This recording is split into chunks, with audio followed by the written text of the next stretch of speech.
ஆனந்தி வீட்டுக்கு வந்து தரமா? இந்தம்மா நிக்கத்த மல்லிகம்மா. ஹை அப்பா பட்டாசு வாங்கிட்டு வந்திருக்காரு.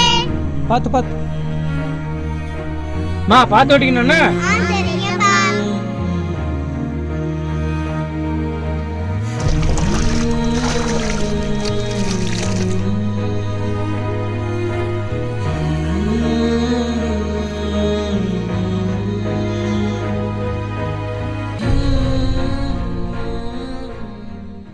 ஒரு 5,000 வந்து கொடுங்கண்ணா, தீபாவளி முடிச்சுட்டு கொடுத்துறேன். சரி வாங்கிப்பா.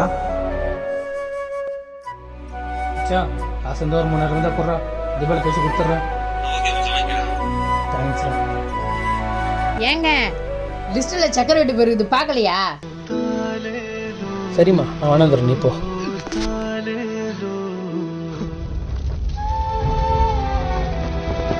சந்தோஷமா பண்டிகையை கொண்டாடுற மத்தியில் கடனை வாங்கி சந்தோஷத்தை வாங்குற குடும்பங்களும் இன்னமும் இருக்க தான் செய்கிறாங்க.